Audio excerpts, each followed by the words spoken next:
So there was a study where they let two mice fight against each other to test how winning impacts your performance.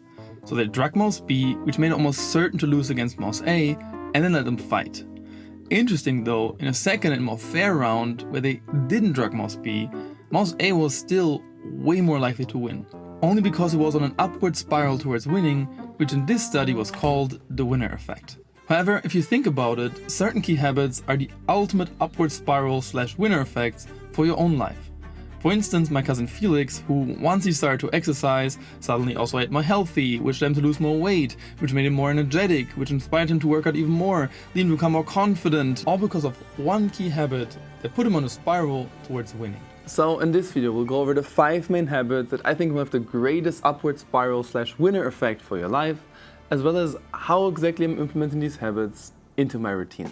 Now, the first habit, even though it only takes like 2 to 3 minutes per day, is probably the most important one to make sure you actually stick to your habits, but also is the biggest predictor of how productive and successful my days are. Journaling. Because once I write down my focus for the day and how many working sessions I want to get done, magically I get it done, putting me on a spiral of doing the things I actually care about instead of the activities that I don't really want to do.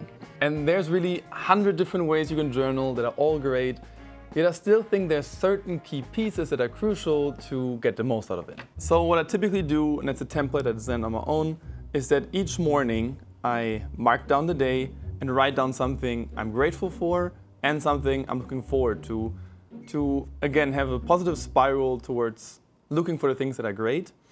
And then I write down one daily focus for my health, one daily focus for my relationships, one for my work, and one for rest. So for instance, for health, it could be do a 30-minute workout.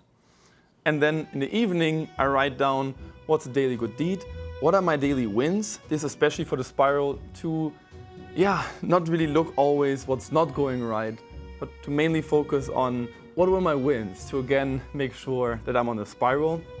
And then I also write down my daily learning. But more in the process of still making it better, I have a daily work tracker. And the best part about this, at least for me, is this part right here.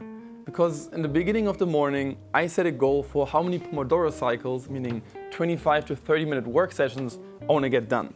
So for instance, I say I want to get 6 25-minute work sessions. That's around 2 hours of deep work. And then I put 1, 2, 3, 4, 5. 1, 2, 3, 4, 5, 6. There we go. And every time I get a Pomodoro cycle done, I mark it done. And I don't know why, but since I've implemented this around 1-2 months ago, I haven't missed once this goal. And then at the end of the week, a bit more personal, but I basically, those are like my main goals I strive for. So I want to be a great person, an incredible friend, I want to have enjoyed life, be fit and healthy, have positively touched thousands of others. Sounds a bit, cringe, but I don't know, I care about doing something that helps others. And then I also have some other goals and values down here. And what I then basically do, instead of looking back at the week and what I got done, I reflect on the week on how well have I lived, the person who I want to be or the person I want to have become. And then I reflect, just 1 page of free writing, sometimes a little bit more, sometimes it's only like half. And then also I'm tracking my weekly routine, and I write on a couple of things. I also made a video about this if you're more curious to check out how I implement these habits into the week. But the main thing I also do is to give myself a rating for the last week, just to keep checking in how well I'm doing and setting 2 main goals for the week. And in the past, I also used to track my habits in this journal, but I always wanted something a bit more accessible and something I can use wherever I go. And that's when I found this app called Habit Kit, which has this beautiful, perfect interface for tracking your habits, super simplistic, it's free, it has no ads, and it's basically, like I said, the perfect habit tracker that works for me. The next habit we already touched on the intro, but I think it's still pretty interesting how exactly I implement the habit of exercise into my life.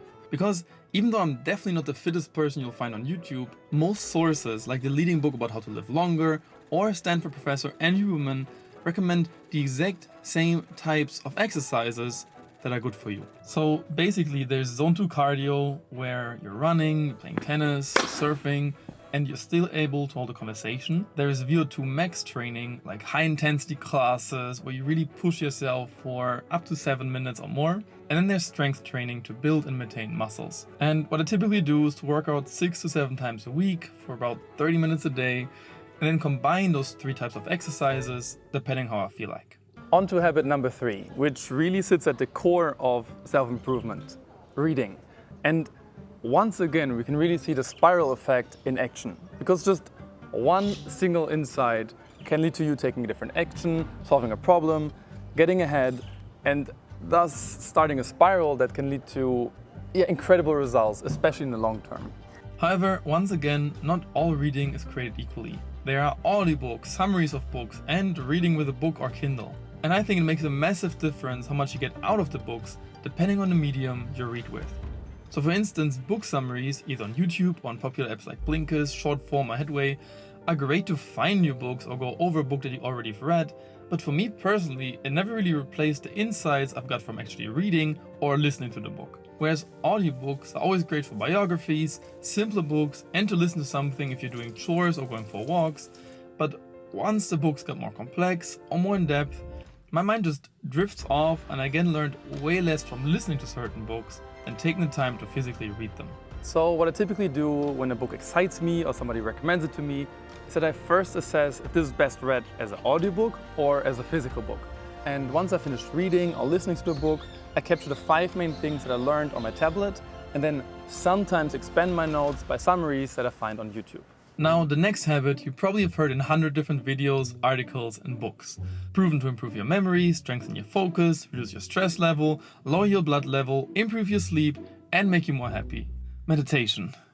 Yet, even though I always knew how beneficial meditation is, especially as I'm a person that can think a lot, in the past I always struggled to make it part of my routine. I simply didn't feel like I was good enough at it. So many thoughts drifting off, until I realized that me not being great at meditation isn't a sign that I shouldn't be doing it, but that I need it even more than I thought I did. So that's why I meditate daily with an app called Medito that is completely free and especially great if you already have a bit of experience with meditation, but also apps like Headspace and Calm are pretty nice and also have some pretty good courses for beginners. Alright, on to habit number 5. And here I was so certain I'll be talking about stretching because the 5th main habit I track in my habit tracker, as well as because I see so many people struggling with bad flexibility, with bad posture and back pain. But then if I'm fully honest, it didn't really lead to any spiral/winner effects in my own life, and thus also doesn't really qualify as a habit that changed my life. However, that's when I stumbled upon a framework by Alex Hormozi that helped me to find the 5th habit. So basically there are 3 different components that determine your success in any given area. Your skills, your character traits, and your mindset. And you see, all the 4 habits from before have a meaningful impact on the 3 factors. Reading helps you become more skillful, approach life as a lifelong learner, and learn about the mindsets of other people. Journaling helps you to capture what you've learned, become a clearer thinker, and spot mistakes in your beliefs and thought processes. Exercise helps you become the person that shows up when it gets hard and instills a belief that you can push through discomfort. And meditation helps you become more compassionate, more kind, as well as more aware of who you are. However, all these 4 habits are actions you take or behaviors, whereas the 5th habit that most changed my life classifies more as a mindset. Something that's called Be Proactive in the famous book 7 Habits of Highly Effective People by Stephen Covey. Because whenever something bad happens to you, when you're stuck, when you're not where you want to be in life, you have 2 choices. Either complain about it and do nothing, or realize that there's always a part that you have under control and take responsibility. And you know, sometimes the most proactive and responsible thing that you can do is not to suddenly start committing to all these 5 habits at once. Because if you simply pick the one habit that most excites you and stick to it for a while, the winner effect will take care of the rest. Leading you to always stay on an upward spiral, because you are the type of person that sticks to the most important habits, no matter what. Thank you so much for watching, and check out this video next if you want to know how exactly I'm implementing these habits into my daily routine.